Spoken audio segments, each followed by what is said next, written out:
Каждый год после завершения маломерной навигации Борис Алексеевич и его экипаж перевозят пассажиров по маршруту Якутск-Нижний Бестях-Якутск.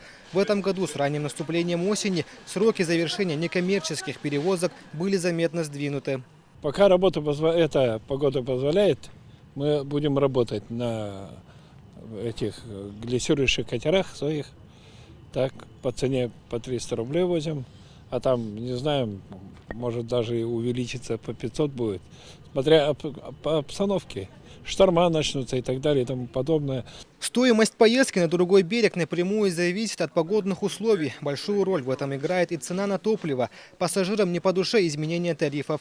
Острая необходимость доехать до дома вынуждает соглашаться с условиями перевозчиков. Летом было по 300 рублей.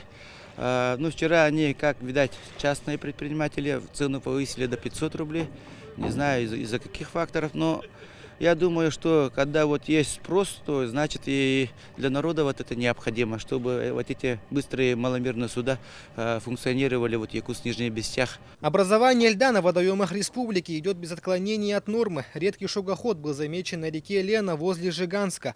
Использование маломерных судов «Марлин» в период льдообразования сейчас уже не допускается, так как транспорт не отвечает требованиям безопасности. После завершения маломерной навигации перевозки будут осуществлять российские цельноваренные катера «Волжанки». Их устойчивость во время ветра обеспечивает полную безопасность для всех пассажиров. После появления шуги на водоемах перевозчики будут переходить на такие судна с воздушными подушками. Судна на воздушных подушках, как обычно, начнут движение с 202-го микрорайона.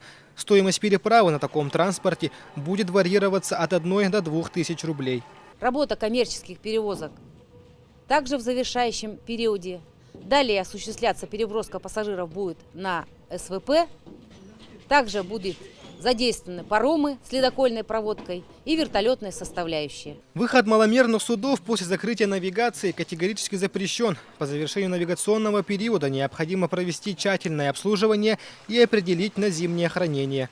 Владимир Судлов, Максим Бурцев, Вести, Якутск.